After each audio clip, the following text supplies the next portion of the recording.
Hi, Johnny.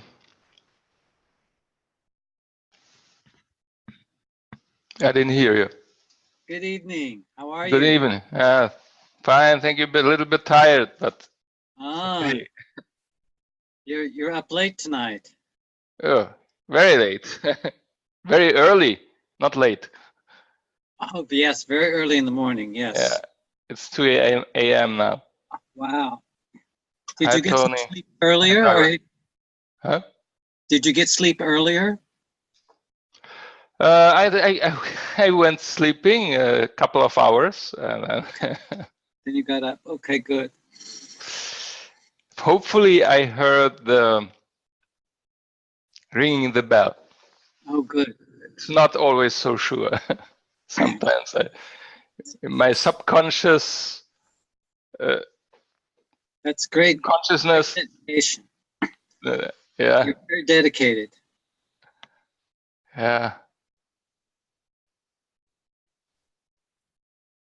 Okay.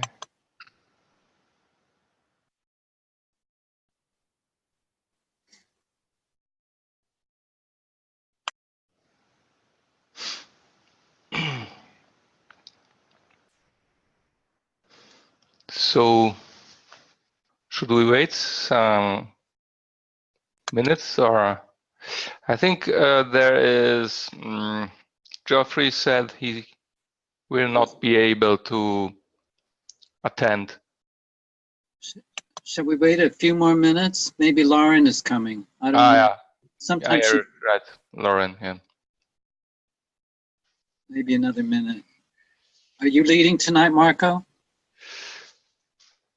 Leaving? Are you leading tonight? Are you leading the discussion? Not necessarily leading, but I think I will do the summary. Okay. This is chapter 25. Cool. This time. And I'm not a leader. You can lead if you want. I'm a follower for sure. I also normally am not, but. And Marco changed his nickname. Yeah, he's Mindful Al now, or Mindful AI. Mindful AI. I thought that's what always showed up. No, I saw Marco Morelli. Yeah. Well, you know who I am, right? Yeah, but you have now a different haircut or something, or different. So the first moment I was not sure: is he or is he not? My computer crashed, and I'm in the process of backing up a number of files, and then I'm going to reinstall the operating system. That's why you have a different cut. Okay. Right. Yeah. So I'm rebooting everything from scratch there. So it must be hurtful rebooting. You're like Terminator. The Terminator needed 2 minutes. It had gotten quite unwieldy. I never had a really solid organizational scheme for all my files and my flows, and I've always kept good backups, but I've gotten a little bit sloppy. So now it's a good moment to refresh and reorganize and try to get focused, at least get the mental part focused, so that the spiritual has more room to manifest. So the matrix is reorganizing because it has to make an update. The ignorance ran into its own limits. Or out of its limits, maybe. Yeah.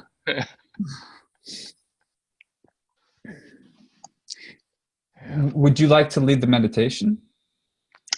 Okay. I do have a bell, however. But if you yes, I was saying I don't have the bell.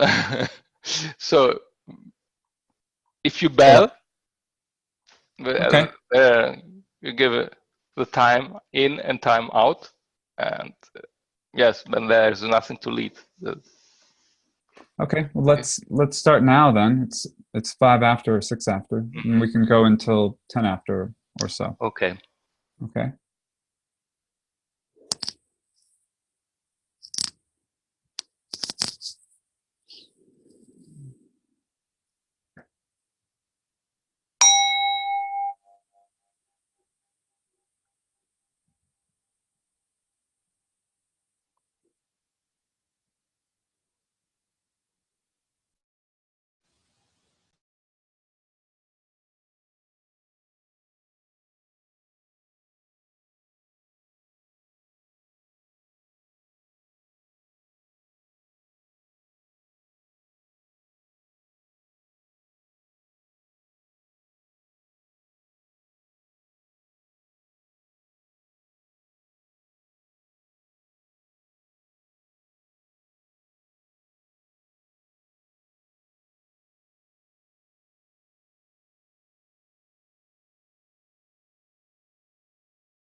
So maybe we can slowly come back and begin with a summary, if you wish. Are there other issues we should solve previously? No, I think we can go ahead. Okay. Okay. Well,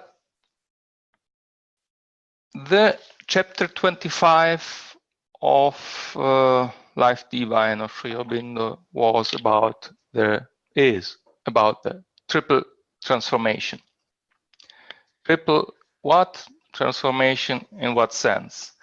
That's the question that Sri Aurobindo tries to answer in this chapter. And it is interesting that he begins by making himself a fast and quick summary of the chapter. He himself, so in some sense, he made me also a favor. And then he goes into this description and the details later. And he begins with saying that the intention of nature cannot be only that of awakening the spiritual man, that to pass out from this inferior existence. This is a typical theme of Sri Aurobindo, which for him in his yoga, it's not enough to go into some nirvana or some heaven and that's it. Because there must be a further intention in nature. He means, I think, by that there must be something, a reason why we exist in this physical plane, because otherwise it would make no sense if the only aim of our evolution here on Earth is that to escape Earth. For him, it is a contradiction. So he said there must be a further intention of nature regarding our spiritual awakening. And he goes straight to the point, which he will take up later, and that is for him that bringing the delight of being in matter, the delight of being in matter. So he means by that there must be also a physical transformation. By this opening of the chapter, he then proceeds to describe directly what these three triple transformations are. And first, there is a psychic change, a psycho-spiritual transformation, which means the conversion of our whole present nature into a soul instrumentation. Secondly, the spiritual change, the descent of a higher light, knowledge, power, force, bliss, purity, into the whole being, even into the lowest recess of life and body, even into the darkness of our subconscious. Thirdly, the supramental transmutation, the ascent into supermind, and the transformation and the transforming descent of the supramental consciousness into our entire being and nature. Note that he distinguishes in this third phase, the supramental transformation, first an ascent and then a descent. So in some sense, it's almost four transformation, or 1, 2, 3, A and B, so to speak. And he will go into that also later. So then he begins to explain the first part of this transformation, the psychic transformation, by describing what this psychic entity is, and which is that part in us that persists as our individuality from incarnation to incarnation. And it is something in us that nothing can pollute its purity. It is immaculate and luminous, the psychic being. It is something in us, that part in us, that has an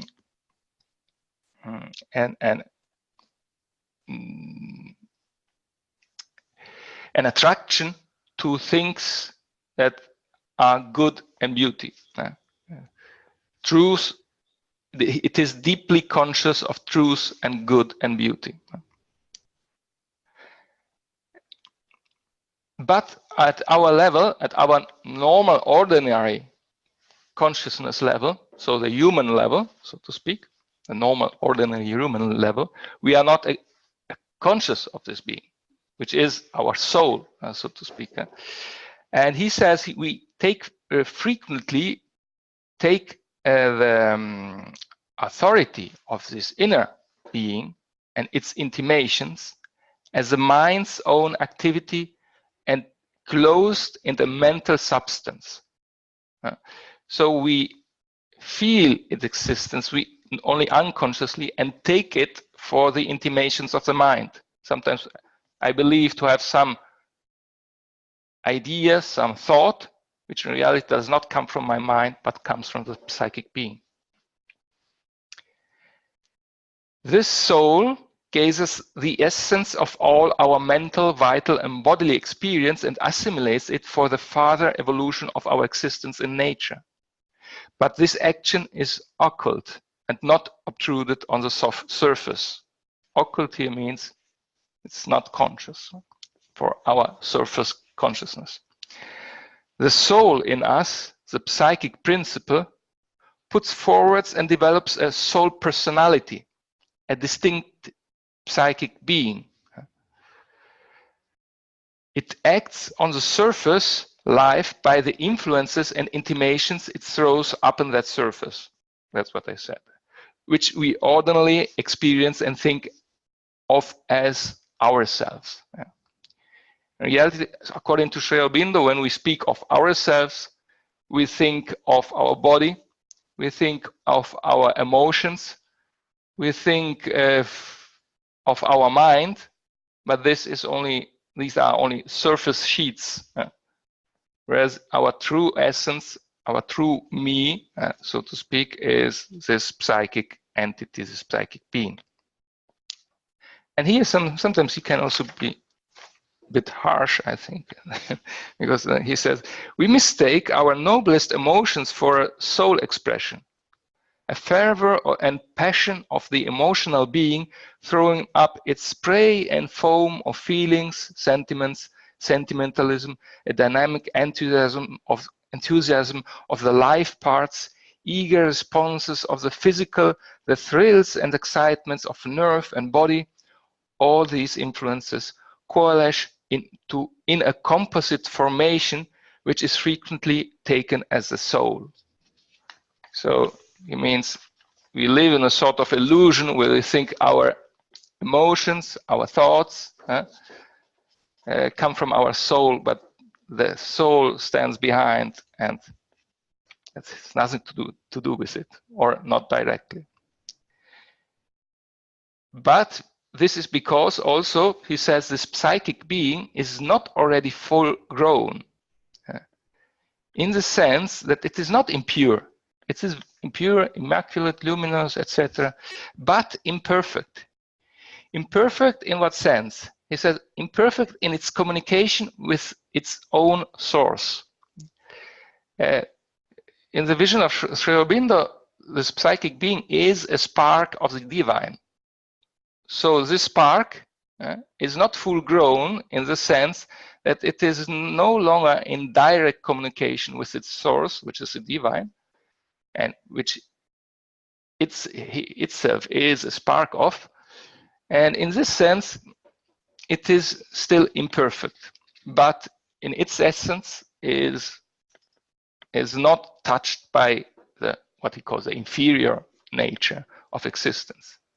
But sooner or later, there must come a soul emergence in nature. Sooner or later, this psychic being must manifest itself at the surface of our being. is only when man awakes to the knowledge of the soul and feels a need to bring it to the front and make it the master of his life and action that a quicker conscious method of evolution intervenes and the psychic transformation becomes possible. So, as long as we are not ready, this psychic being remains behind as a veil. When we are ready, it will come forward. Typical in Sri Aurobindo's integral yoga is this distinction in mind, vital, and physical. He speaks a being of mind, a being of light, a physical being. And there are this surface and this inner, vital, mental, and physical. But however, we as humans, we are driven, here again he goes down, we are driven mostly by an animal being nature that acts from a stream and chaos of instinctive impulses regulated by the automatism of nature. Even our seemingly deliberate choice is more of an automatism than we imagine, as long as the psychic being stands behind. I think, I'm not a psychologist, but I think this fits well also with modern psychology, which knows well that most of the things that we do, think, and feel, and so on, are unconscious, subconscious reactions. We live in a sort of illusion to be driven by mind and will, that is reason. According to Sri Aurobindo, we believe to be driven by reason, but according to him, it's not. We are multi-person. He uses these words, multi-person, and we will never succeed in being masters of ourselves until the person, the person with P capital letter, imposes itself on our multi-personality and governs it. But we will never be able to do that by the surface mental will and reason. We must go within and find the central being, the psychic being.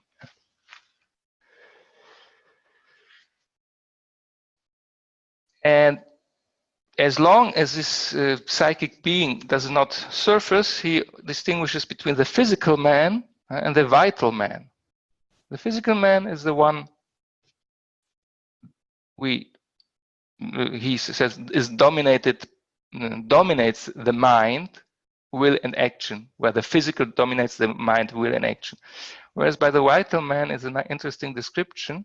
Here I would like to, the vital man is concerned with self-affirmation, self-aggrandizement, life enlargement, satisfaction of ambition and passion and impulse and desire, the claims of his ego, domination, power, excitement, battle and struggle, and so on. And that's his vital ego.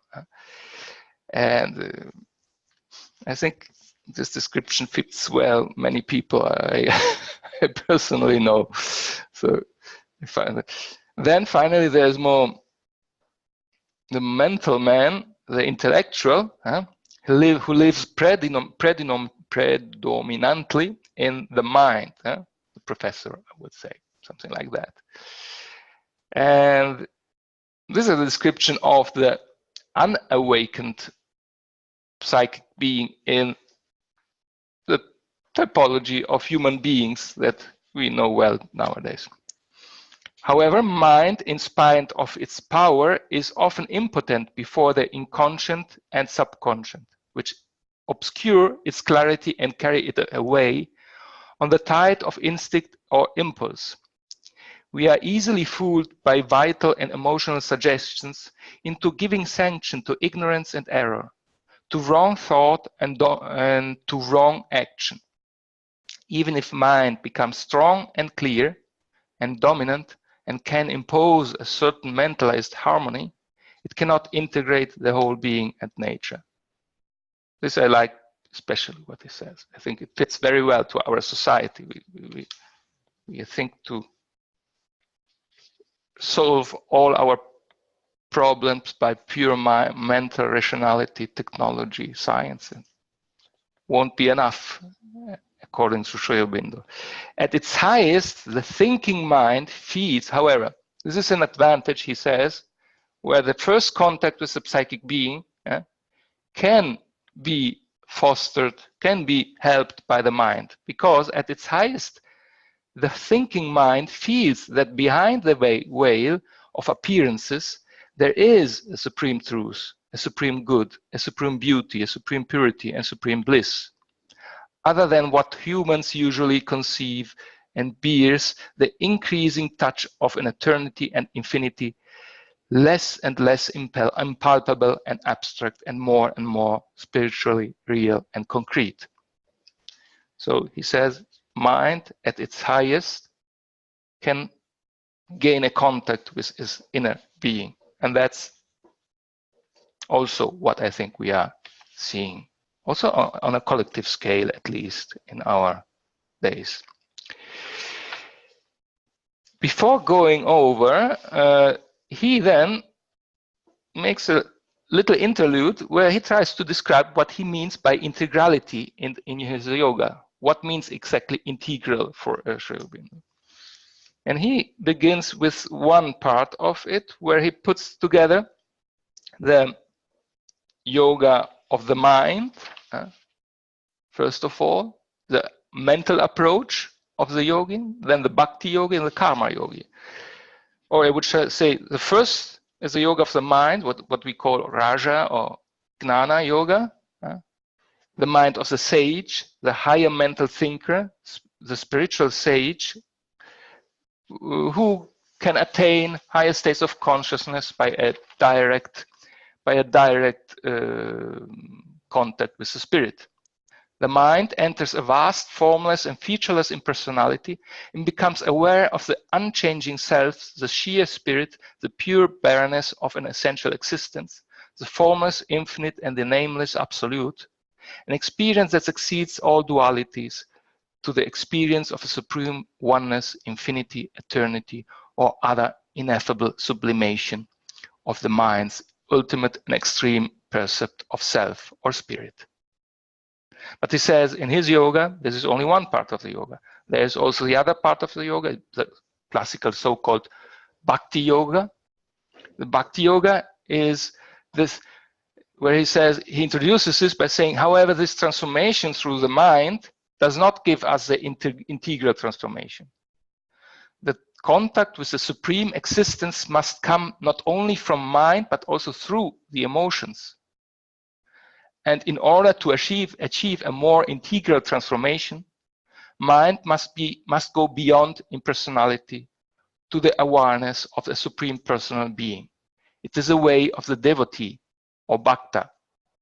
It is through a love and adoration of the all beautiful and all blissful, the all good, the true, the spiritual reality of love that the approach is made.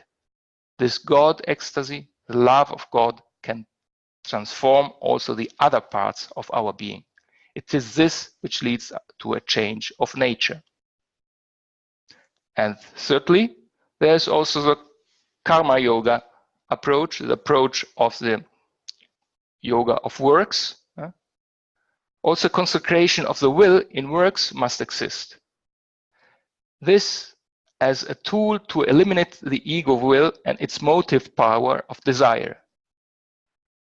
It offers its will and acts to the divine. The sadhak, the practitioner of yoga, has to offer its will and acts to the divine being as an instrument.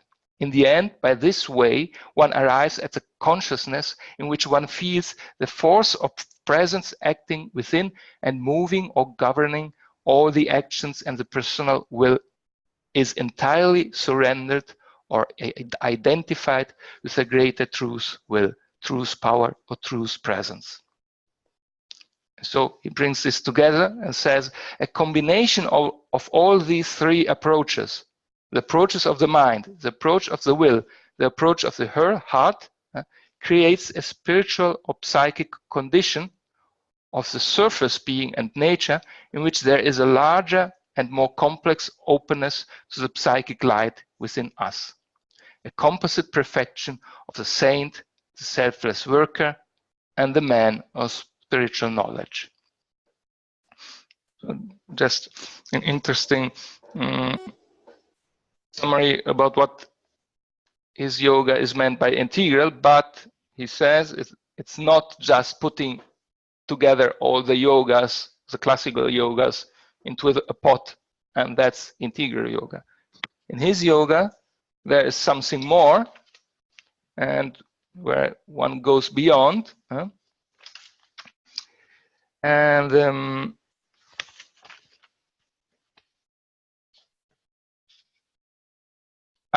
but first he says also, he gives a method. So this is all very nice and well, but what have we to do practically in practice?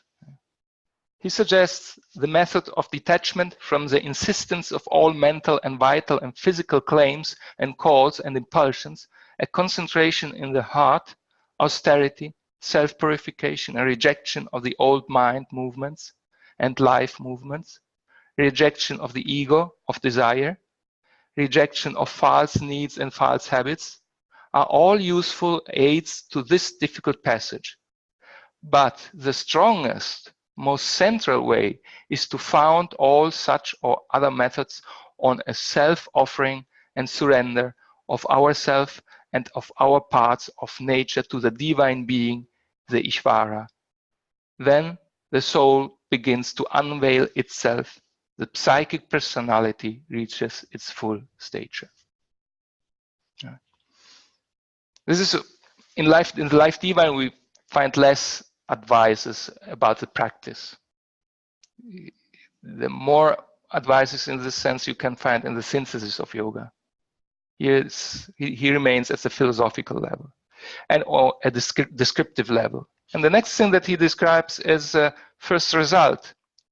A guidance, a governance begins from within, which exposes every movement to the light of truth, repels what is false, obscures, opposed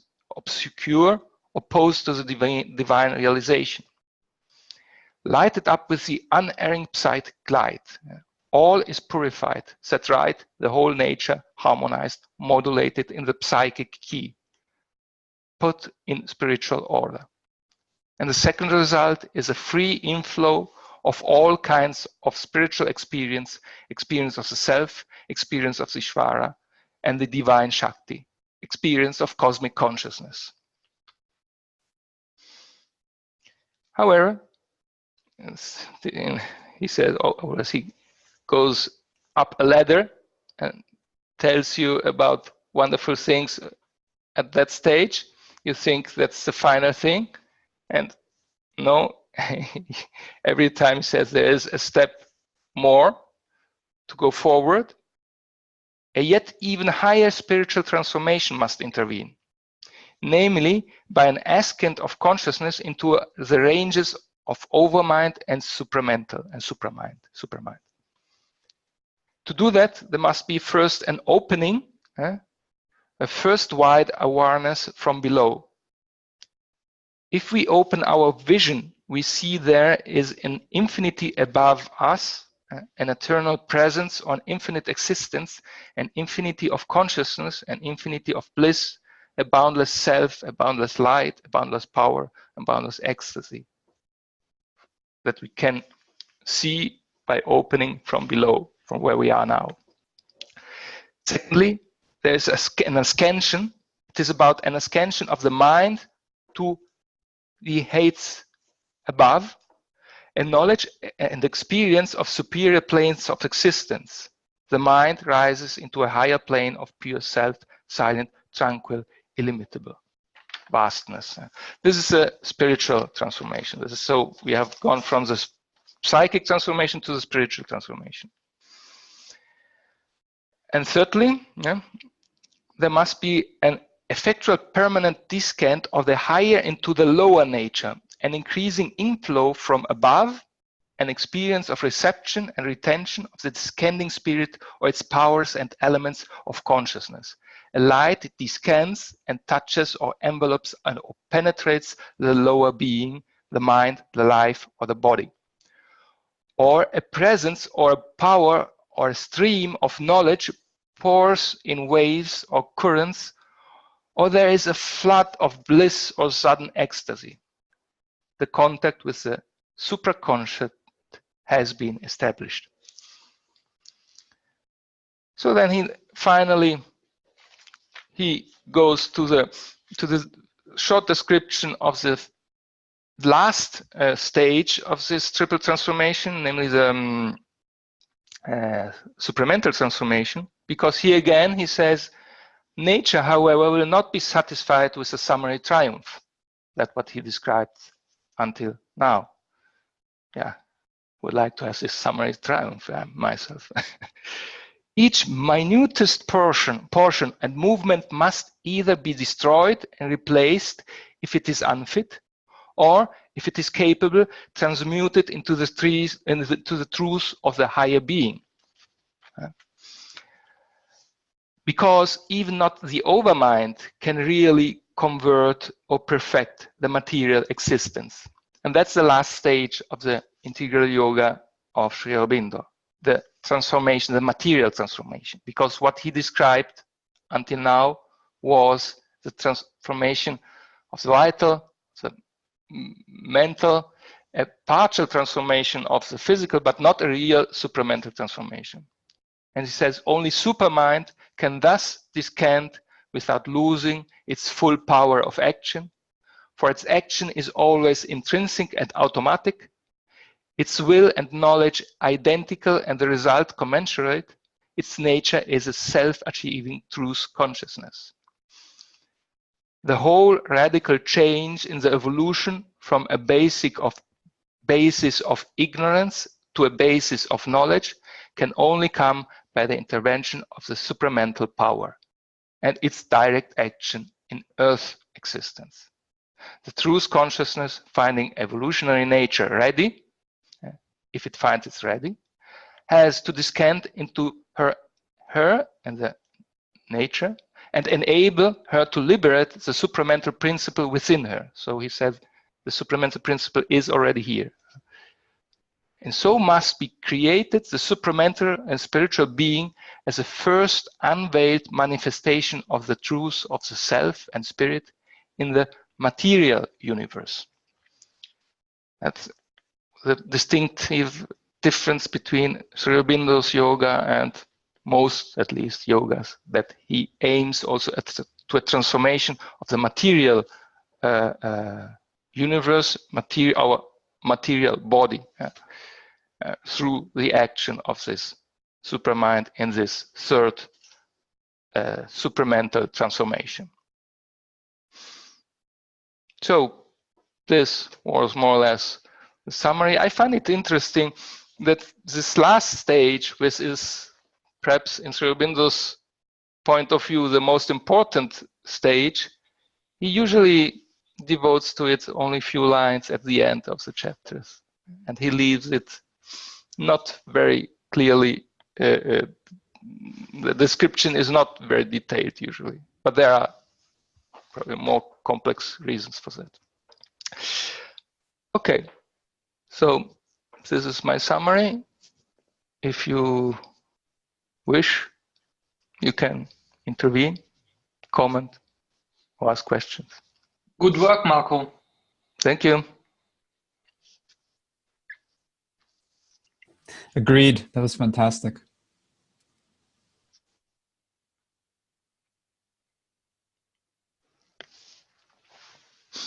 I thought this was amazing. This was one of the gems of this whole book.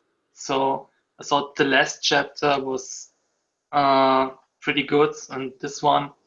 So the triple transformation, this chapter was added later on, as far as I know, and it was added after they had some experience in the ashram, and they also practiced a lot of his integral yoga, and it's basically based on a lot of experience with this, which is interesting. So this was this chapter in particular. So when I will come back and read this stuff, this is one of the ones that I would pick out.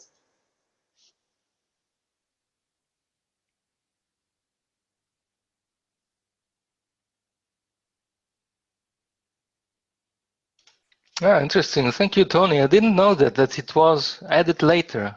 That's interesting. I will investigate this. Thank you for this hint. So, the way that I understand it, and I thought the last week about it, is it's basically a three-part process, right? So the first process is, he calls it the what was it, the stabilization of the psychic being, which means you have a sense of self that is kind of interior, right? And you have what he calls purusha, which is the basically witnessing consciousness, and you have a sense of, I'm here and I'm in my body and I have kind of a control of my body, and normally you're kind of in a state of, I have no control at all.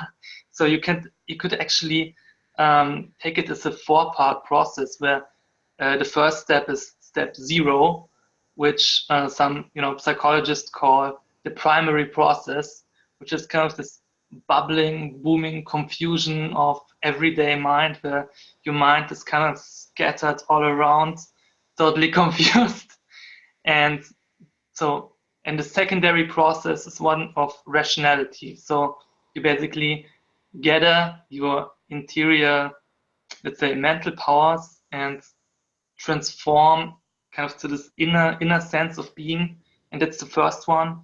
The second one is basically a sense of self mastery. So you have those interior unconscious drives and all the stuff going on, and you master your own psychology, and you master your own kind of inner physical and vital stuff in the mental.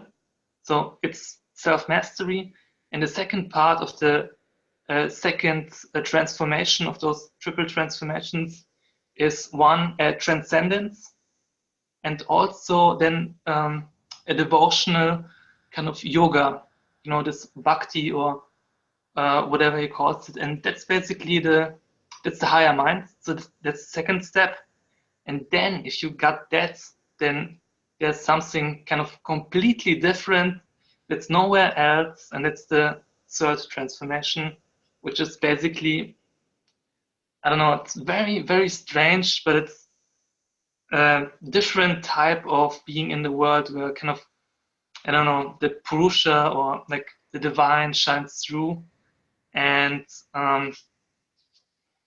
it's very, very kind of a very holistic perception of the world, but you have to clear out basically in the first and second step your whole being to even come there and to even perceive the world in that way.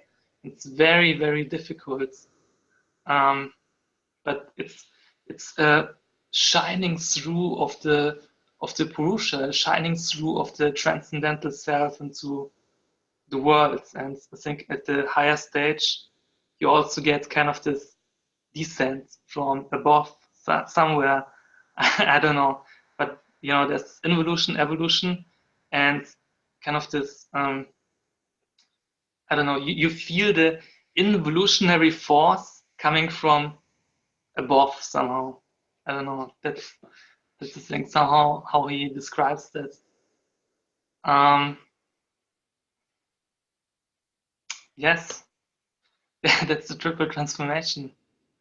And the third part, it's totally strange. I don't know. I mean, I think it's kind of like, if you, for example, if you look at the mountain, right? So the mountain is always there. It will always be there. And that's somehow like everything else appears in the same way. So it's just the existential aspects of life. Just why is there something instead of nothing? This type of questions, can be answered kind of in this existential realization, not in a mental way, but you're just out there, right? So I don't know. That's somehow how I understand this. And the third thing, it's very rare. You usually don't find it. You only find it, I think, in some philosophers, but most people don't look at the world like that.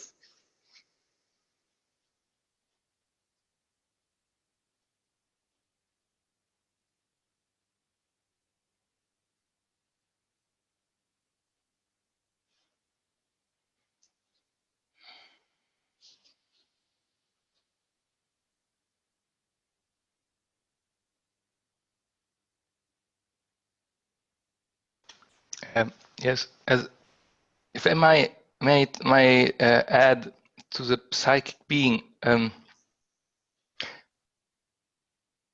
think we have more or less all have had the experience of what this psychic being is. And if you read the Synthesis of Yoga, or also in the Letters of Yoga, he describes it very well, what it is, a bit more down to earth, less abstract what you read in the Life Divine.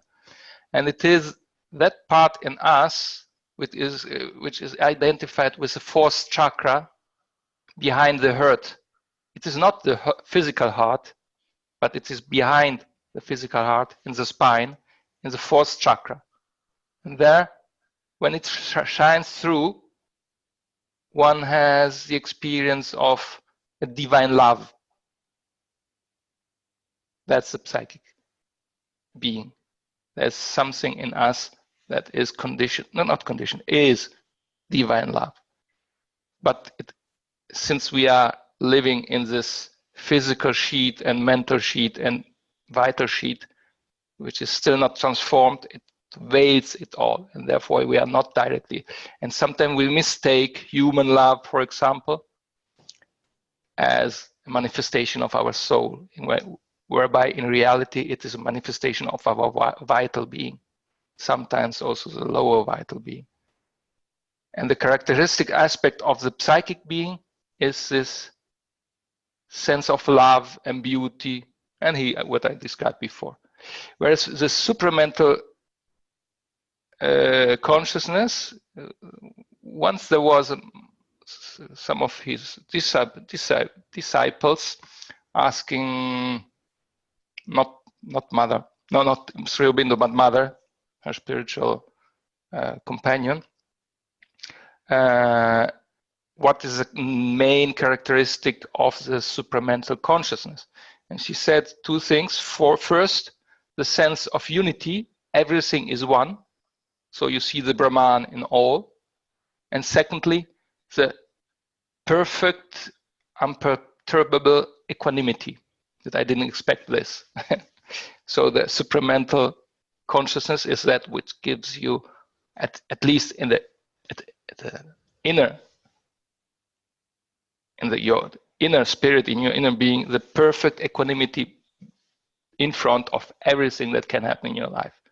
Only when you reach that, then this is one of distinct characteristic of the Supermind. But generally, it is also it's this vision of oneness and unity of everything.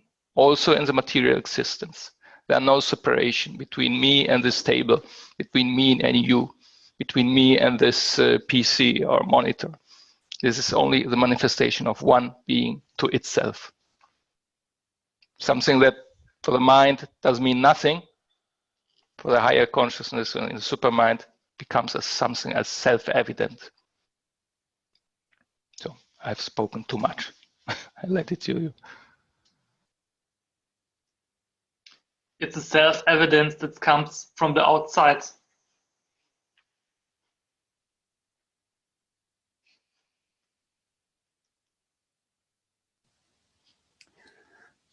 Well, I have a question for the group regarding the understanding of how the supramental or the supermind functions in nature. Because after the first two transformations, he describes the supermind as, in the previous chapter, becoming a ruler and possessor of nature, of taking up nature into its own activity. Here, he's I think he mitigates that view, and he says that consciousness goes where it has to go and operates in the terms of that particular area. It can't divide things out, and it can't kind of force something to grow into a higher stage. It has to work with it where it's at and enter into that area, and then also withdraw and operate more broadly. But what we see now, historically, I think, in terms of the way that human beings, mental human beings, have established a civilization on the planet and are, running things, are interacting with nature. I think that he's saying that the supramental would transform that, so that rather than the mental messing up nature as it's done, although it can also use nature productively and so forth, the supramental would have a completely different approach. And one of the things he says in this chapter as well is that part of what distinguishes or the transition to the psychic being is that the supramental or the spiritual it becomes distinct from the mental. It isn't confused with it anymore. And so because it's not confused with it anymore, it can begin to purify, or reconfigure, the other aspects, use as instruments the mental, the vital, the physical, in its own design or for its own will, purpose, its own delight. So I'm curious about how others see this happening historically, or potentially is this something that doesn't doesn't happen historically in this sense of what do we mean by history, even if we're saying this, because of course the supramental is not, at least I understand, not outside of, it's not that it's not present now, it's not that it's not already the case, already the occult truth. But as far as lived experience, it's not exactly that. So I'm curious how you understand the way that this third transformation really unfolds, particularly since Aurobindo said so little about it, as you pointed out, Marco.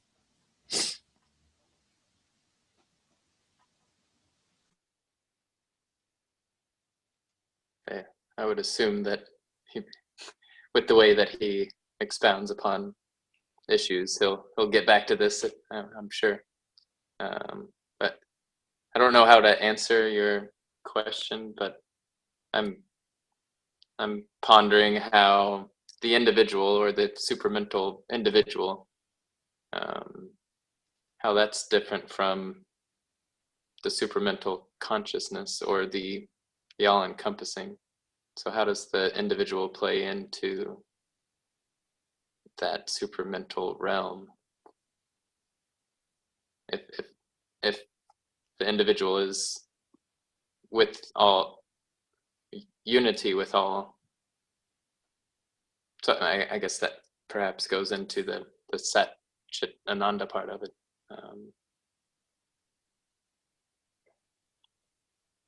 That's what I'm thinking about.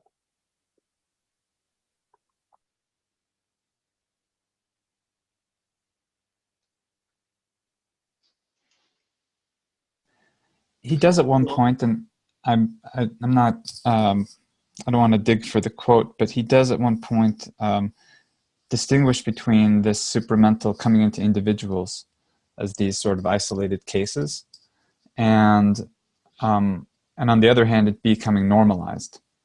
I think he makes that point with respect to the kind of spiritual experiences and the kinds of things that are in Future of the Body, actually, that list that John posted. He gives a very similar list in this chapter, but he says that mostly that happens like in the dispersed way or in unique cases, and the reign or the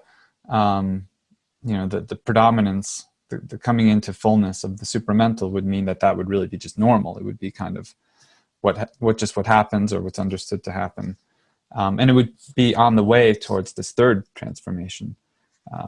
And so that is so radical, I think. And that's part of why this question is intriguing to me and very interesting to me.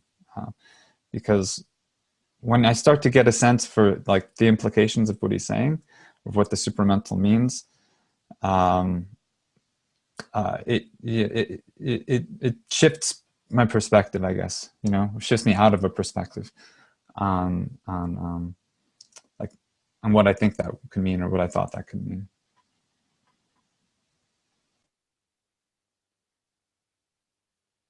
So I think it's a universal process that he describes there, and it's an organic process, and it happens all the time, and it happens. So this growth process from mental to vital, from physical to vital to mental to conscious and superconscious, it happened thousands of years ago. Even if you read some of the ancient Greeks, they landed there without doing any yoga, and some of those people developed positions that do come from a higher mind, or even what he describes as the supermental. So, I mean, you think it's already here in some sense, and it's already even up to the highest realization. You could find some things of that in culture, and it's just a matter of numbers in the general population. So there are people who think just totally different about space and time, and they're serious people, they're smart people, and you can trace this back to the ancients. So I think in some ways it's already here, and I mean, people don't necessarily aim for it, but they land there, I think, in some way.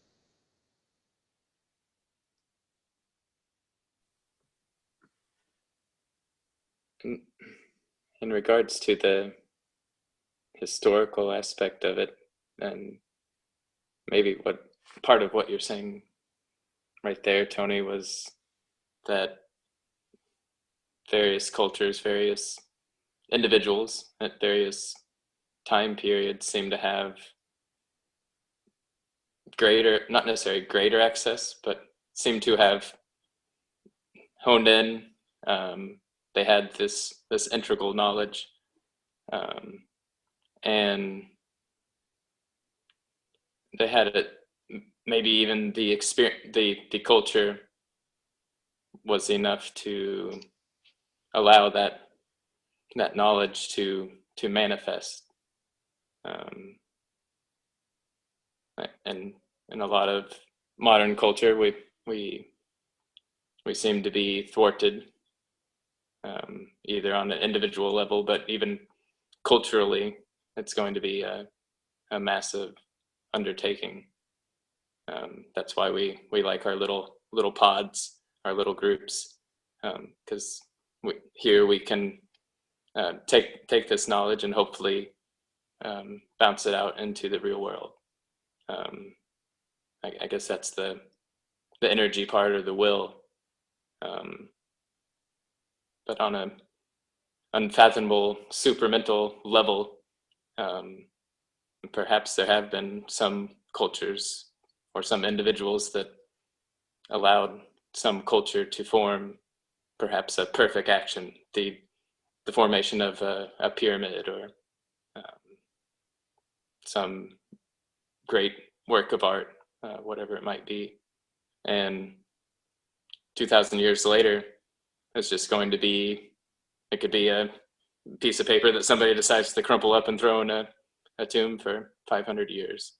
So it might not be received by the next group of individuals or group of cultures. So that's the challenging part for us as mental, vital, physical individuals, is that there's constantly a lot of work to do.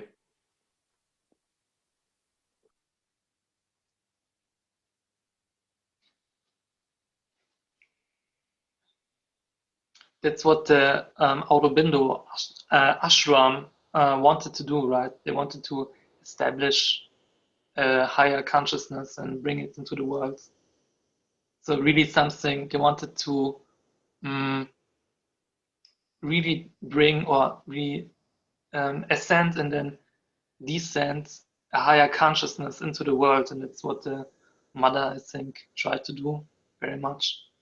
But, when I was reading this read this a couple of hours ago, I thought about, I mean, there were maybe similar things, maybe not on the quality of this third transformation, of the triple transformation, maybe not the Supermind, but maybe on the level of the second transformation, on this devotional bhakti type of religiosity towards not a personal God, but a revelational form of religiosity or spirituality, whatever. I mean, that's quite widespread, I think. And there were movements in Christianity, for example, who I think were pretty much on the same type of if you would rate it in level, they would on the same type of higher minds, and they saw in their culture and in their manifestation of this similar things. So not in India, but here. So I don't know. I mean, for example, I mean, after the Reformation age, we had a lot of movements. I thought about this, Jakob Böhme or someone like that. Someone who, had a great revelation and wrote it down, and it became kind of a movement even in Europe. So I think it's actually quite something like this is actually quite widespread. Sorry, I didn't answer your question.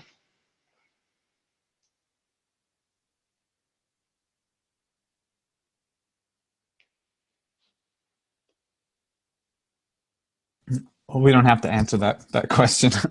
We can go on to any other thoughts that folks want to bring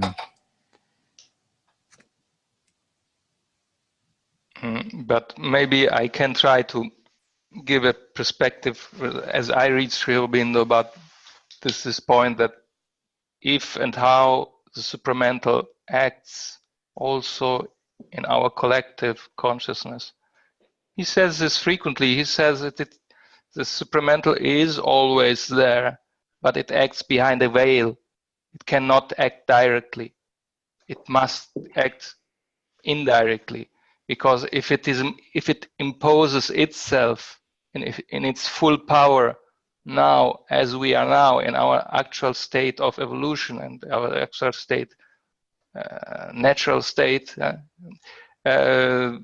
we would not be able to bear it. We will not. Also, at a physical level, we will probably die. I don't know. Our bodies would explode. I don't know. But he said it is too much power, and it's this supramental force keeps itself, restrains itself from intervening fully. It does it only in very few occasions. That's, I don't know if this goes into the direction of your question, but well, this is what came to my mind. I think I have this pretty often. So those kind of shivers of transcendence, shivers of something shining through, where you for a moment see extremely clearly and then it's gone. But I think maybe it's the superminds. Maybe it's the descent of something. Maybe not.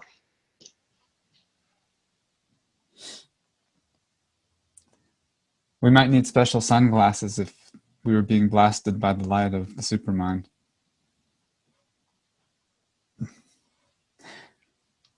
He does talk about a lid, sort of lid that the overmind is, and then the rifts in the lid or the openings in the lid kind of come through. I thought that was interesting.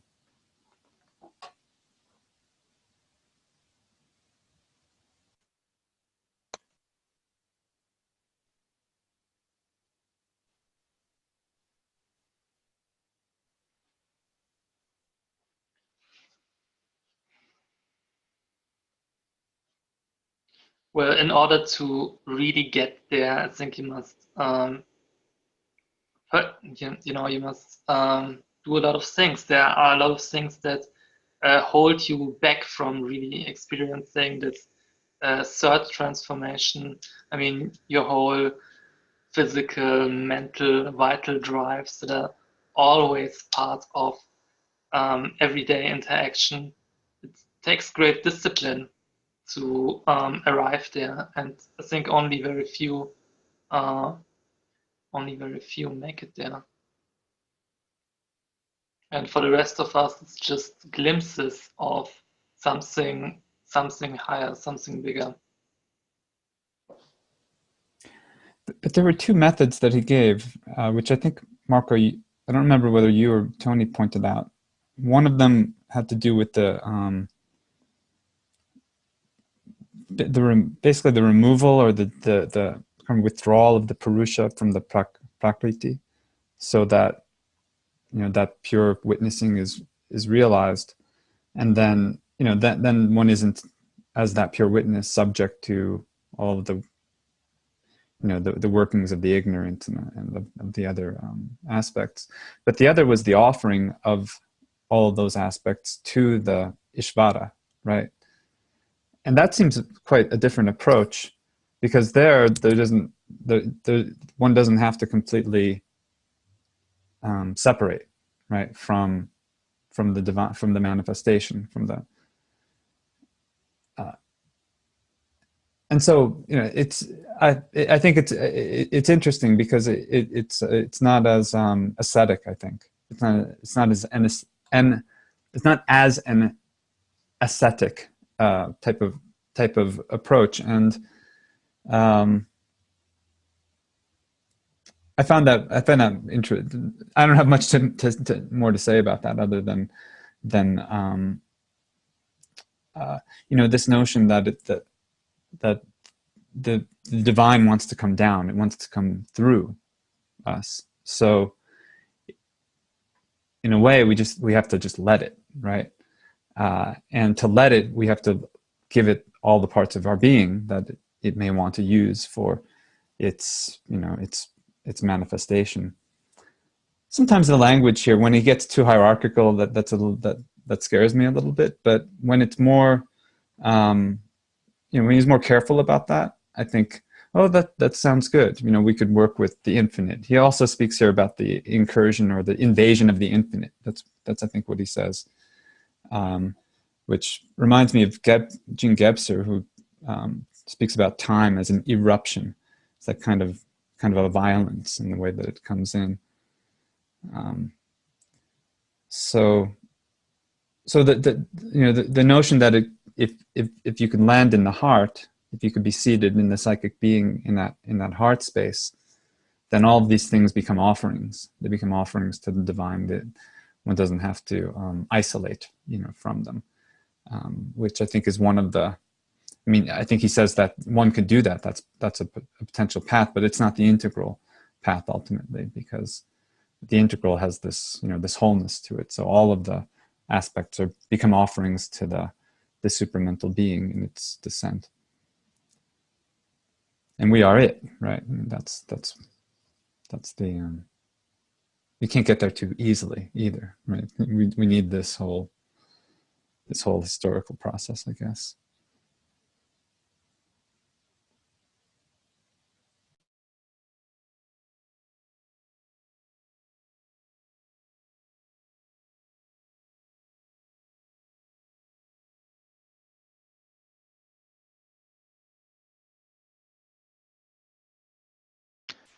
Marco, you said it is a different approach, this approach of the Bhakta, no? Which I agree, it is very different. But Sri Aurobindo, just in this chapter, and I tried to make this summary, where he distinguishes also between these three types of yogas: the mind, the yoga of the mind, the yoga of the heart, and the yoga of the works. But for him, they are different and yet make part of a unique yoga, and that's, in this sense, it is This is one aspect of integrality of this integral yoga, where you have very different types of yogas, but nevertheless, in his vision, there are three aspects of one single yoga. So this ascension through the heart is very different, yes, but there is no contradiction with the ascension of the mind. They come both, and not necessarily first or the second person. There are no serial temporal successions in this sense. It can be mixed at the same time.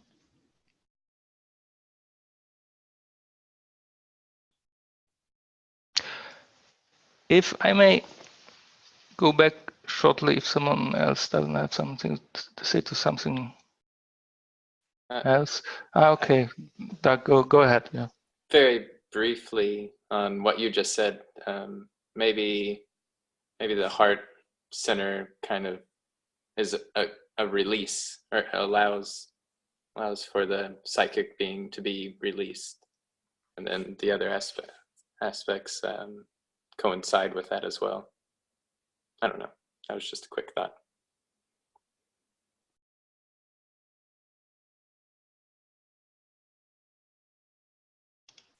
Yeah, I think you put it well. The Bhakti yoga is a release of the heart, and the yoga of the Raja yoga, the Gnana yoga, is a release of the mind. In a certain sense, we may also say, did not say Sri Aurobindo, you didn't put it in these terms, but we may say that the supramental material transformation is the release of the body. So in this sense, you have the integrality.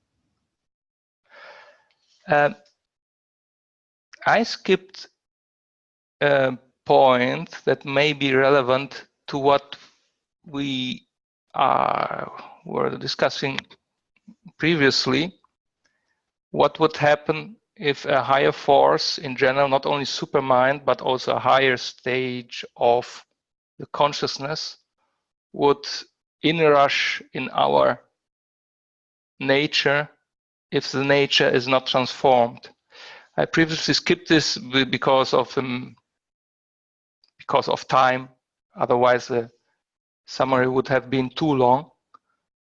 But if I may read this, it may shed some light, because the supramental does not manifest as it is immediately. Because Sri Aurobindo cautions also us. He says we must be cautious in this transformation, because if the mind, vital, and body are not ready, one might fall into an obscure battlefield full of secrets, treacherous and misleading, or open and violent oppositions.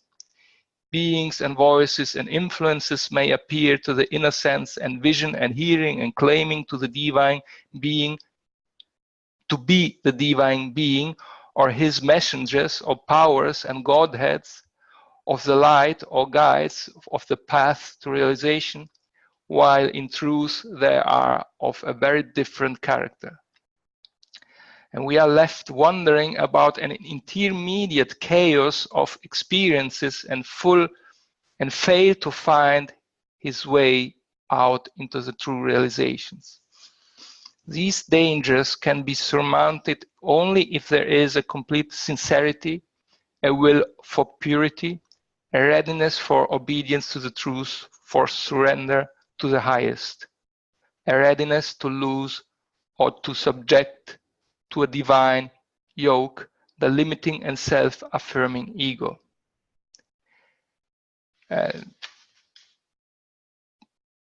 Then he says also, in the absence of any or of a complete psychic emergence, experiences might lead to a magnified ego, an uprush of the titanic or demoniac cosmic inferior characters.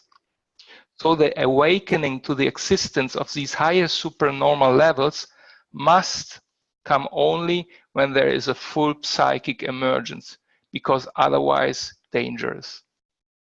So I think this summarizes quite well why this higher states of consciousness, higher powers stand back and don't intervene directly, but only behind a veil.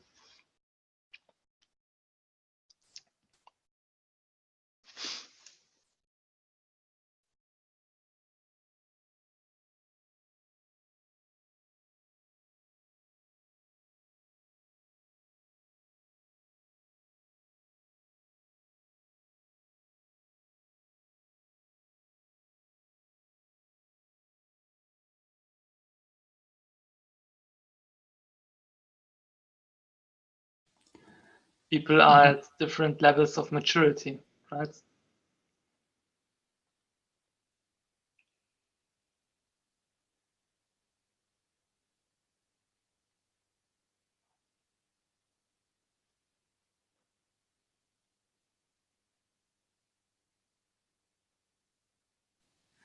Well, one of the other ideas he brings up in connection to this and the dangers of those eruptions, if the reason to say that maturity is the idea of a guide. He doesn't use the term guru, so I'm curious what he means by guide. And at the same time, it seems that the guide is only necessary insofar as the psychic being hasn't fully emerged, because if the psychic being fully emerges, then the psychic being essentially is the guide.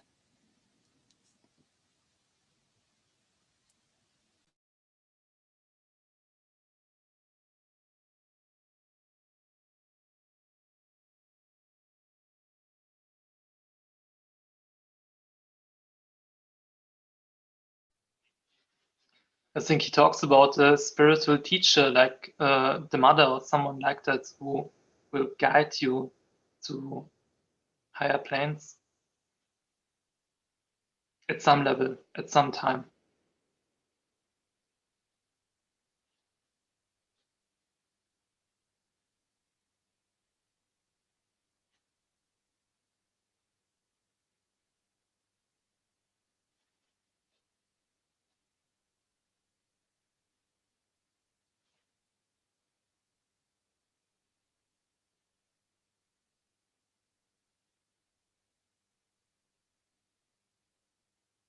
Yes, but also Sri Aurobindo had for a short time a teacher, a master, a guru, or whatever you might call it. As it was Lele was his name, and he helped him to realize the nirvana.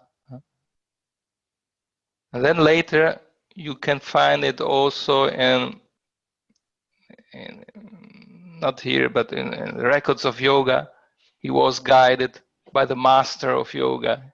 He called it, or this master of yoga called himself as such. Don't know. And so in a way or another, we all need some teacher or guru. But it may be, as you say, the psychic being, it is an inner teacher, or not necessarily someone physical.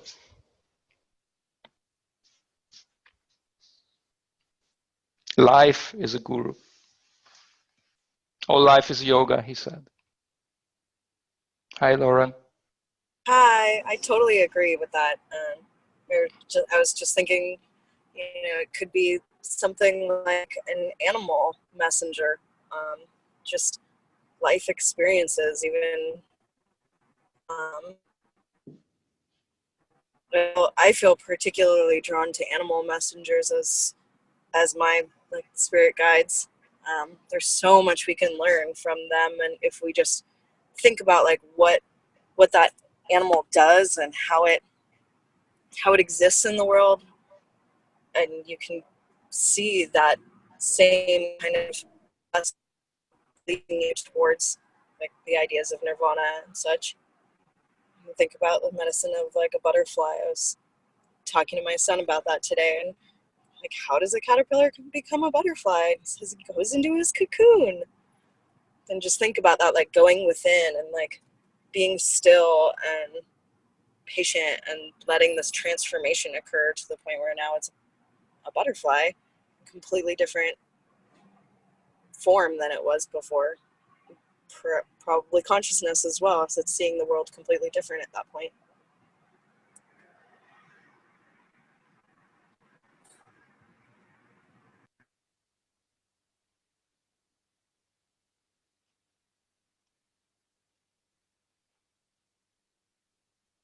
Oh yeah, music too. And that's something that we've had for a long time in our history. That's a fun.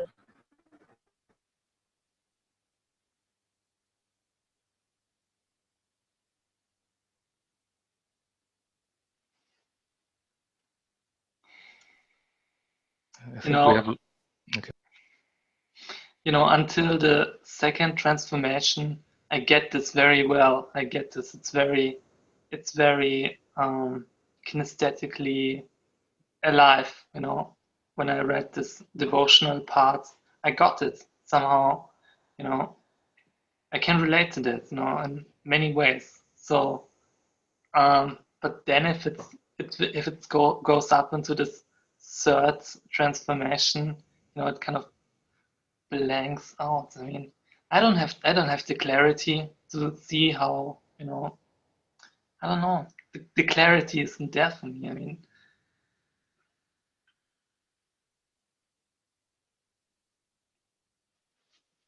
you know, I can kind of devote myself, you know, in this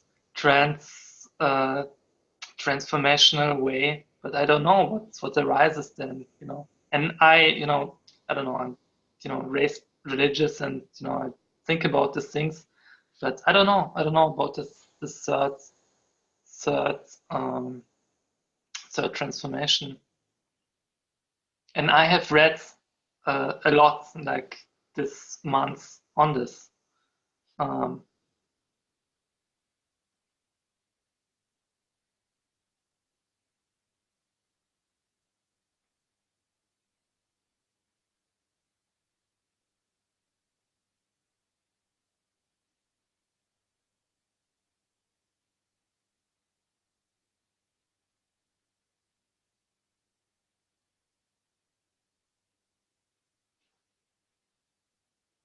You know, I think Hegel describes it as a coming back to oneself in a certain way. You know, as a you know, same as like a return to spirit, a return to source, something arrives back at itself, but now from a higher point of view. So you're in a sense at the start, but now you have this larger view in a sense. And it's an ongoing process. At least for Hegel it was. But you start fresh in every moment. So it's an ongoing process, but I don't know, every moment is basically you know, a beginning and an end. So I don't know how to say it. I think that's the point where a lot of the poetic language and, you know, poetic words actually make sense at that point. So when you get to the third transformation.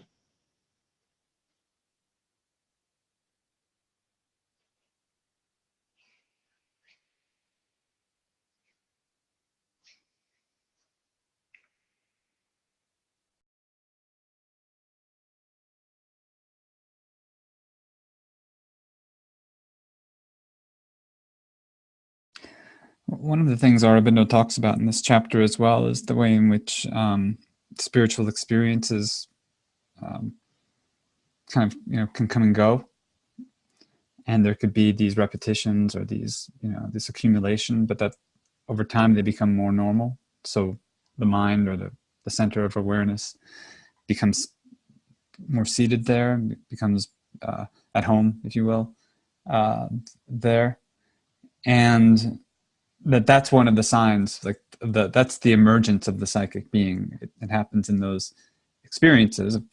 It's there behind the veil, but as the experiences become more continuous, less like peak states and more like stable structures.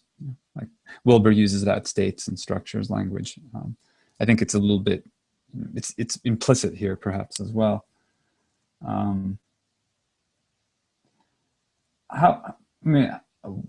I'm curious what your experience is of this psychic being. Do you feel that it's behind the veil in you, or do you feel like it's emerged or emergent? Like, if it's possible to, I think in Aurobindo it sort of can be very veiled. It could be partially emergent. It could be fully emergent. How does that feel for you?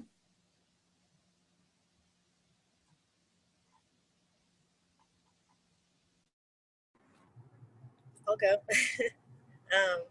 Feels like it's always there, but sometimes I'm better at being aware of it and having it be present with me than others. Like sometimes it seems like I'm just right in tune with everything that's happening, and other times I can feel like I'm totally lost in the dark. But it's like a constant practice.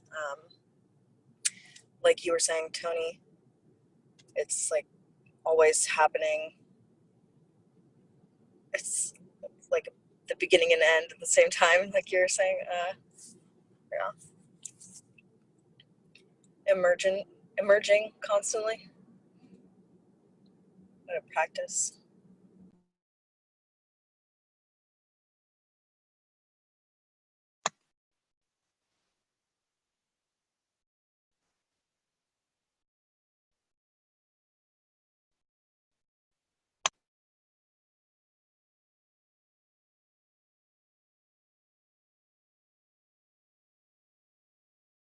What he calls the psychic self is basically a witnessing self, right? It's a thing that witnesses. So, I can remember just thinking about, identity or my identity, or just in a little bit of a, philosophical way. So, and, many people have done this, just thinking, am I identified with my body? Am I identified with, you can look at this in many ways. So in terms of name, place of birth, and so on. And there are some people who have thought about this a little bit more sophisticated than others, and sometimes just stumble upon people who are obviously more deep than others. And I'm always fascinated by how philosophers can think about identity in a way that is kind of goes even like beyond my wildest fantasies, in a sense. And I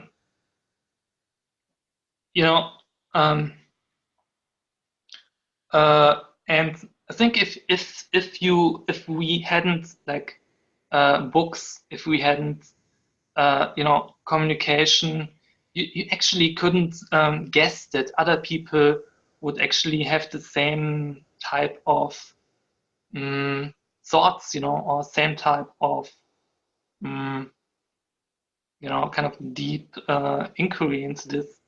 So I don't know, I stumbled upon, the way like someone like David Hume would think about identity, right? So he says something like, for example, people don't know, you actually don't know when or where you're born. You actually get told where you're born. So maybe you think like, I'm born, at that place at that time, but it could be wrong. Sometimes it's wrong. Sometimes people, gets to, they think, I'm born there, but then they find out, oh no, I'm born at this hospital in this city, at that day, and sometimes the date doesn't actually fit. And people, if you look back like hundreds of years before the modern age, they actually didn't know when there were people who didn't know when they were born, so they didn't have this type of, they couldn't identify with a birthday or something like this. And think, okay, so okay, where would you then place it, like something like identity? And like obviously like identity is something, kind of, you go back, and it's just something, kind of a witnessing capacity that identifies with something. I mean, and you could identify with this or with that, and what's really real is, in a sense, just this witnessing capacity. So I don't know. I can remember having those thoughts like very, very early on. So, and that's the Purusha. That's the transcendental self. That's the witness. That's what, in his sense, kind of this transcendental being. And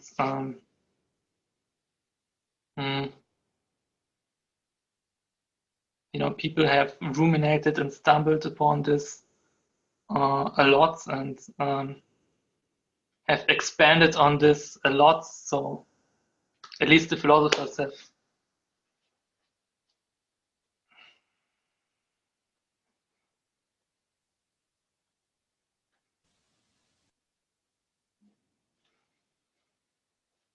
I'm not very consistent. Well, I got that from this chapter. That reminded me that the Purusha is essentially a dividing being. So that's the first division, between observer and observed. Right? The Purusha says, "I'm not that." So that's still, I think, the over mental, if I understand that correctly. And so that's really where identity, the sense of being, right? So I am, like manifest, like becomes, comes into being, if you will, through that. I know Wilbur would call that the original self-contraction.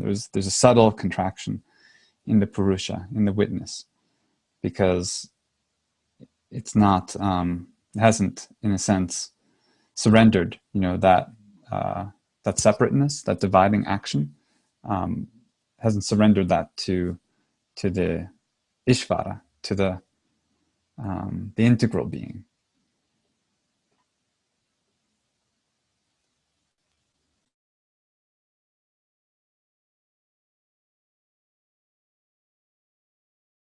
I think we need Debashish here because I think it's a matter of classification and nomenclature, I think, and I'm not sure that Purusha and the psychic being, in the view of the integral yoga of Sri Aurobindo, are the same thing. As I understand it, the psychic being is the Purusha is, as you said, I'm not sure about that, but the Purusha is, I think, the first projection of an individuality by the Brahman, from the cosmic consciousness, so to speak. But it is still a universal being, whereas a psychic entity is just that individual in each of us. It is an individualized part of the divine. That's why I said Sri Aurobindo calls it a spark of the divine. And the characteristic of the psychic being is just that tendency to perceive and see and feel everything on a base of love, beauty, and that's why the Bhakta reaches probably the psychic being sooner and easier than the Jnana, the Gnana yogi, the yogi of the knowledge, so to speak, who is in contact with the spiritual part, the higher chakras, so to speak. The psychic being is in the fourth chakra, the chakra of love, divine love. Whereas the Raja Yogi tends to go to the states of consciousness beyond mind, and there you have the you get to a level of consciousness where you are the detached observer, which and where you have this realization of the Advaita Vedanta, where everything is one without a second. So there are, I think, relations, and these two experiences overlap somehow. And I don't think we should classify it so with a knife. But I think these are two different experiences: the spiritual experience, that spiritual in the sense of Sri Aurobindo, and the psychic opening. Two different things, I think.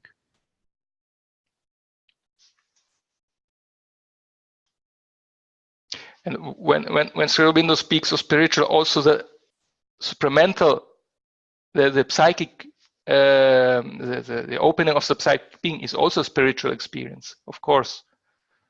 But he uses only this name spiritual for the opening to the higher states of mind, illumined mind, intuitive mind, overmind, and supermind.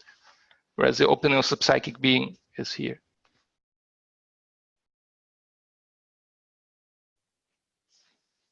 I hope that Matteo would be here today.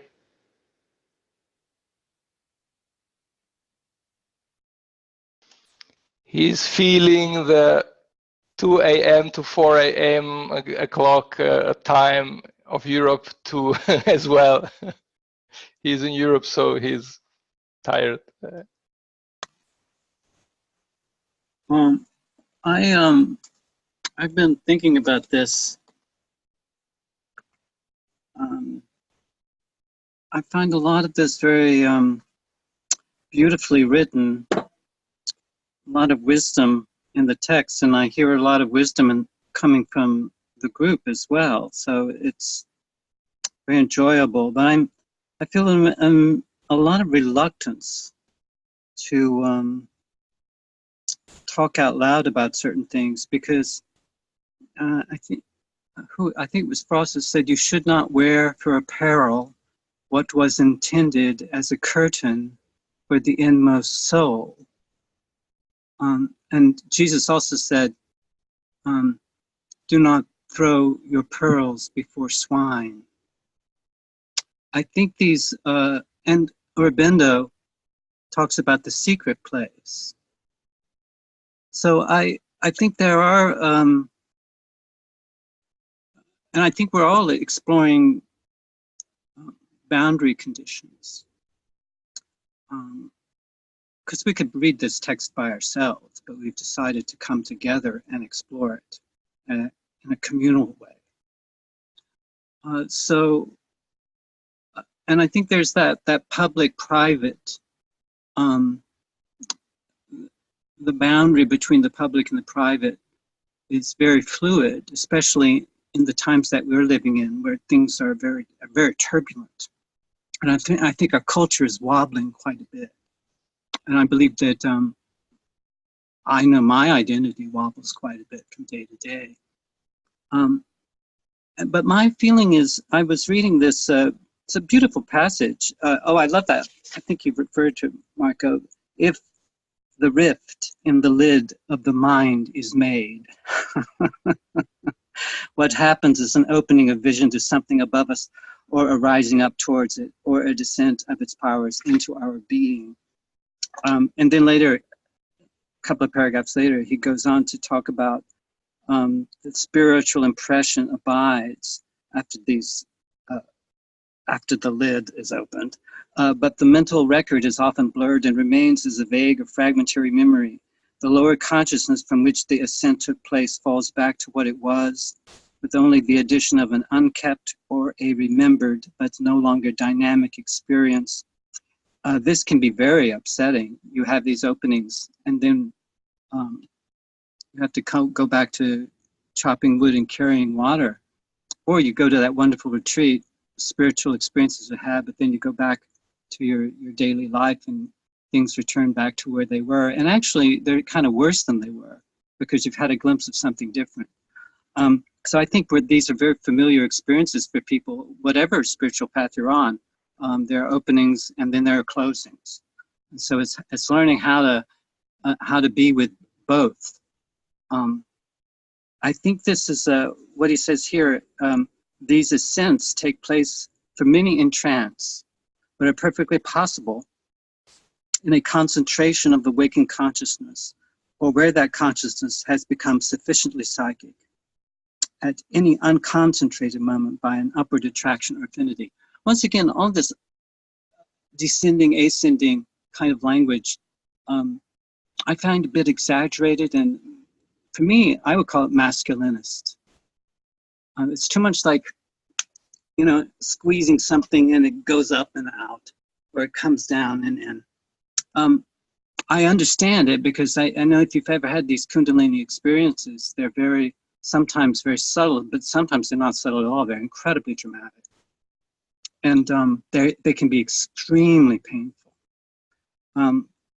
I had one experience which I will share, and because I was in my mid-20s and I had just gotten back from a retreat, and I was sitting in my lotus pose on my couch, and I just sort of opened myself up to the highest quality of energy.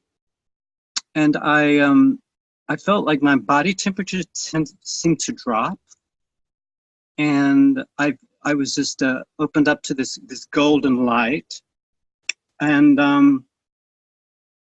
then next thing I knew, I opened my eyes and I was on the other side of the room, and I was on the floor and I had blood going down I had cut the corner of my eye and my cheek where I had hit a shelf. So it looks like I had somehow flown across the room and landed into a bookshelf about 6 feet. And so I called a spiritual teacher, someone who had run the retreat, and she really was very helpful. And she said to stop meditating. And I think that was some of the best advice I've ever had. And she also had a very feminine quality. I mean, she wasn't this. I feel like there's a really hypo-masculine kind of quality in Aurobindo. And I feel like maybe the mother tempered some of that in the ashram. Because I know that the mentor who counseled me, she asked me about it, and I had a dream, and I told her about the dream, and she recognized there was a character in the dream that was a very feminine power, very angelic being, that had given me a message, and she told me to pay attention to that message. And I just sort of needed that kind of support. So I was lucky that I got the support, and that I called the right person at the right time. But I don't think everyone in our culture is so lucky. And I think these kinds of experiences can end up in an emergency room, and people can get medicated, and which is the worst thing in the world. If you have these experiences, to treat them like a pathology. So I think that I don't think Aurobindo is exaggerating, but once again, I think he's coming from working with highly functioning adults, probably at their best, who can handle these kinds of influxes. But I think that if you live in a culture such as ours, and with its widespread dysfunction and post-traumatic stress and all kinds of, and just the regular multiple personalities that everybody in this culture seems to have to deal with, because you have so many exaggerated demands placed on persons. I think that if there's anything in the childhood development that was dysfunctional, that these spiritual experiences will amplify that. And I think, good practitioners need to know the difference between if you need therapy or you need to do more spiritual practice. And I think those are the kind of sophisticated decisions that many of us are able to make now through bitter experience. So I'm just putting that out there. I believe that these energies are, I don't think they have all the answers. And I think he's a little bit harsh. I think it's not just because we're ignorant that sometimes we get tipped into directions that appear to be unhealthy. Because I think we're being experimented with. I don't know that there's just I think these energies, they don't want to hurt us, but I think there's a demand that they're interested in exploring us, this structure, this human experience.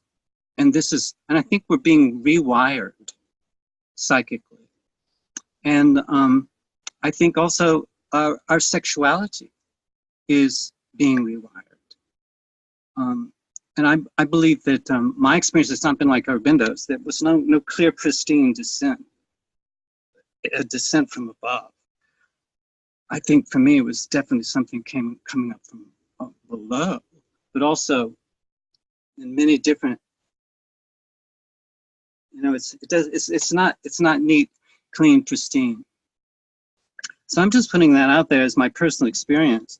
That I think this is a deconstructing power.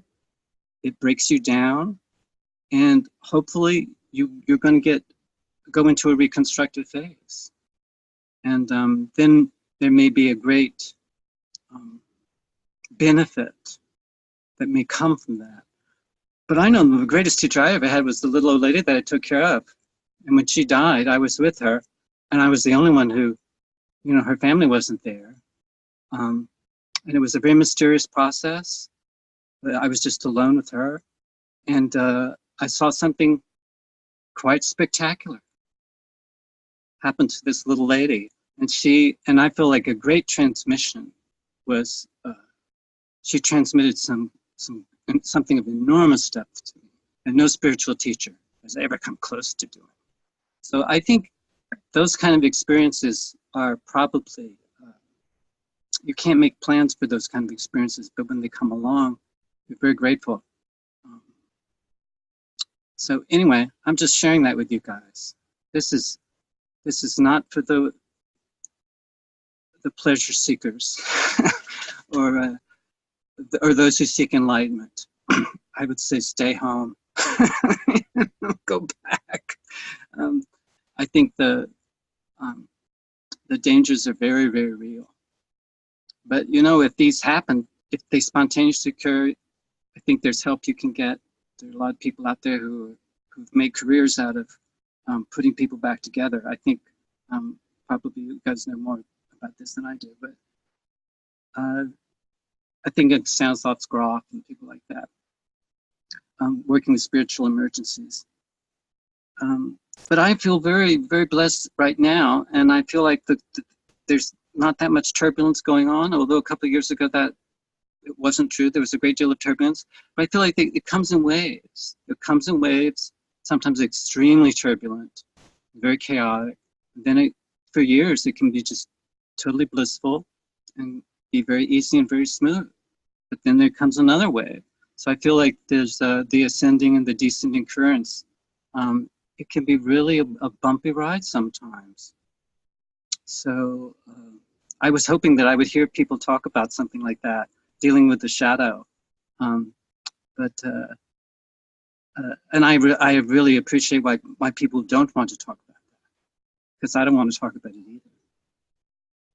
But anyway, thanks, John. I totally think that. Can you guys hear me?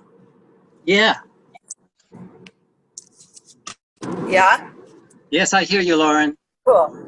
I like what you're saying, and I think you're right. It is important to talk about the shadow side. And what you said brought up two things specifically for me. And one, you're talking about being with your friend as she passed away, and it just brought this memory right back up of when my grandmother died.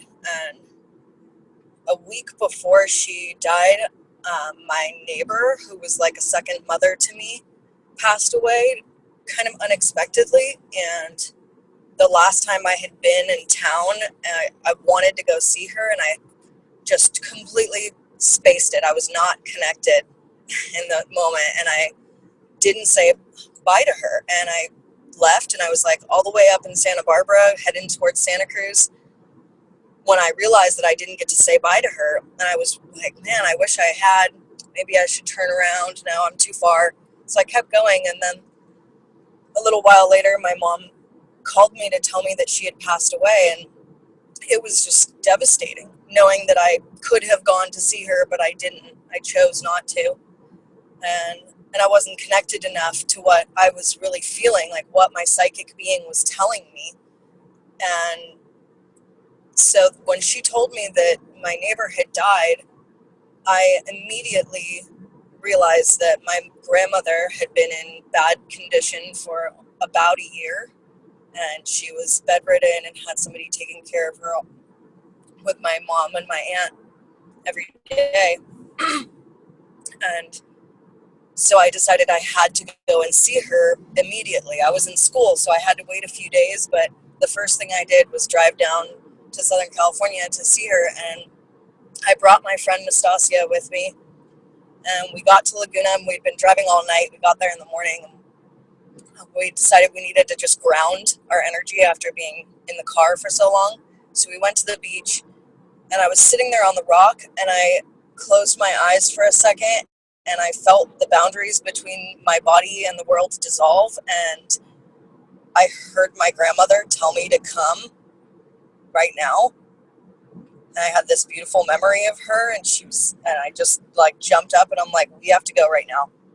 And we get to her house, and within an hour of us being there, she passed away. And one of the craziest parts too is like, when we got there, like that day was a just perfect day. It was totally clear skies, beautiful, no wind or anything. And the moment we got to her house, the wind picked up like so intensely. It was pushing against the windows of the house. You know, you could like feel the house rattling with the wind. And I was just standing there I feel like my friend Nastasia was like holding space for my mother, my aunt, and I while we witnessed my grandmother passing away. She was just like standing there with her hands open to her sides, like being grounded for all of us. And I saw my grandma pass away. It was like a physical thing. I was witnessing it happen, and like I could see this like energy like swirling around her. And I just immediately went. I didn't even know really what I was doing. It was like my psychic being was just taking control, and I went and grabbed my sage and some Palo Santo, and I started just doing this little ritual over her and like calling in the directions and asking for guidance for her spirit through this passage. And after she was gone, we stayed around for a little bit, and then we got into my car to go, and I turned on my iPod, and it was on shuffle, and the next song started playing, and it was a Grateful Dead song called Black Peter, and it's about a old man who's dying, and basically nobody's paying attention until he's about to die, and everyone's like, just go run and see. And in the song, it was like this eerie, I mean, I get chills when I think about it, because the lyrics, he says how the weather down here is so fine in the town that he lives in. And then just as he's beginning to die, the song goes, and then the wind came rolling through the town, just like what happened that day, that being still and then getting extremely windy. And it was like the wind was like her spirit, like carrying her away, or something more powerful, like coming. And being with us during that transition. It was one of the most beautiful experiences of my life, and I didn't cry because I was there to witness her passing, unlike all my other family members and my neighbor who had passed away that I didn't get to say goodbye to. Later, I ended up having some really amazing experience on ayahuasca, actually being held by my grandmother, by her spirit or something. It felt like she was holding me, and I got to cry and tell her how much I missed her. And she reminded me that she's been with me ever since as a spirit guide. And I feel that. I feel her being there and keeping me safe. Like when I have near-death experiences and I feel like I have like angels watching out for me or something. And I feel like she's one of those people who's with me. And so the other thing that you were talking about, which made me feel, brought up a lot for me. My brother and I both have epilepsy. He had it way worse. He's recently, the last few years, had a brain surgery, and he has not had any seizures since. But it was a really big ordeal for my family. I only started having them when I got into high school, and I've only had a few in my life. I'm currently on medication so that I can drive and all of that, because that's the way the law works around it. And I had a seizure when I was a child. I don't know, I was like 6 or something. And I didn't know what a seizure was. I had no idea what was to him. When I saw him, the feeling was that he was trapped in his body and couldn't get, like something was trying to take over his consciousness and his experience in that moment, and he wasn't the dominant energy within his own body. He was like fighting something, and I like thought he was possessed, and I didn't even really know anything about this. Like, it was like that was just this feeling that I had, was that like there was something possessing him. And way later in my adult life, I came across this book. I wish I could remember the name of it right now, but it's really fascinating. It's a collection of different stories about healing and shamanic journeying and things like that. And one of them is about this doctor. I think he worked in Peru. I'm not really certain.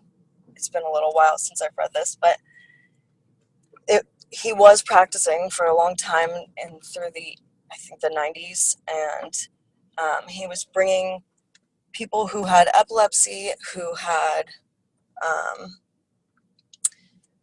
what were some of the other things? I think like multiple personality disorder and schizophrenia. And he was working with these people under the like assumption that they are actually highly psychic beings. They could be healers, they could be shamans, they could be psychics. Like these are powerful beings, and our culture doesn't know how to deal with that.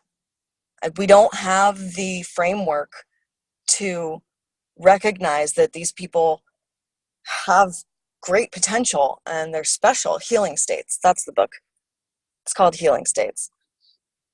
And so he works with them on training them through traditional methods, like from native peoples there, training them to be psychic. And the whole program, he found, only worked if the person was willing to come down with their family members, because most of the time, like you said, John, it's built around a trauma that happens potentially. Maybe it's even a trauma in a past life.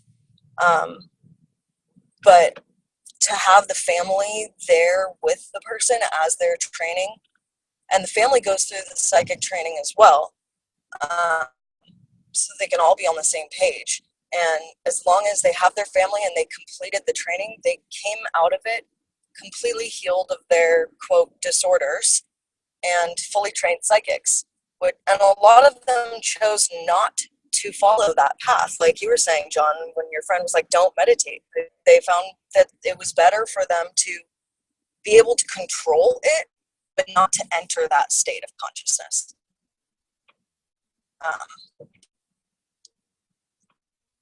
Yeah, I find it extremely fascinating.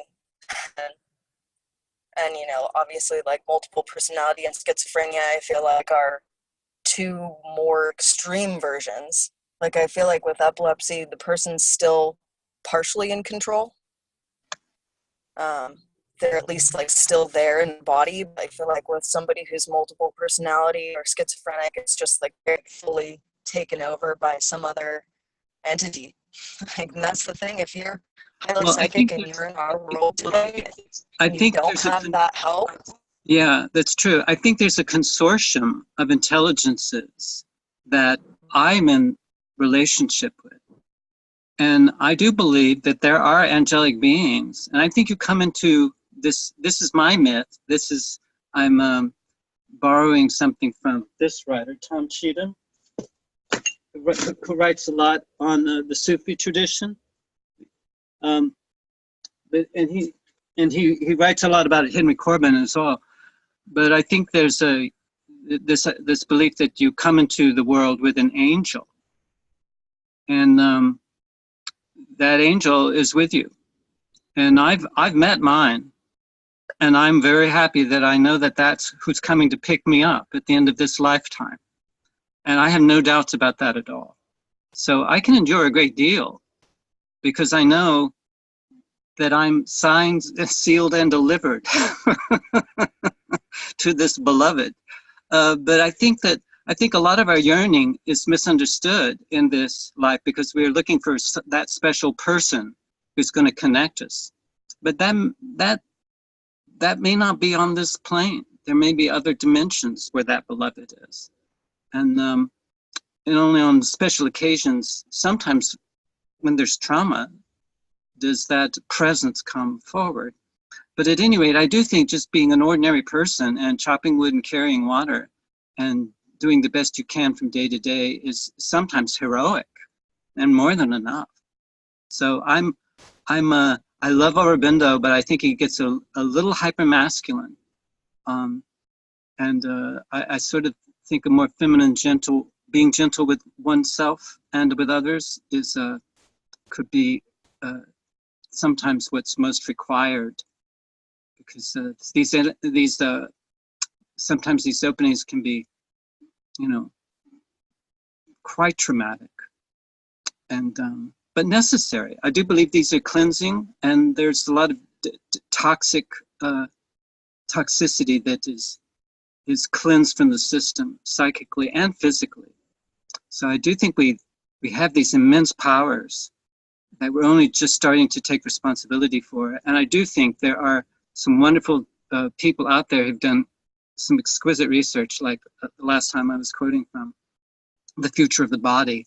I think that's a wonderful book for finding ways of integrating these experiences. And of course, there's the Essen community, and there are other communities that sort of specialize, sort of like little ashrams. So anyway, I love what you've said, Lauren, and I've loved what everyone has said. And thank you all very much for this opportunity to share at this level. Thank you. I think we're 5 minutes over 10 o'clock. Some of us may have things to do, so. Yeah, let's call it a night. Thank you, Marco, for summarizing and leading off the discussion. Yes, thank you, Marco. Thank you all very much. Thanks, Marco Masi. And bye. Thanks, Tony Sauer. Bye, Tom. Bye, Doug. Bye, Lauren. Bye, John. Bye, y'all. Bye-bye. Thank you.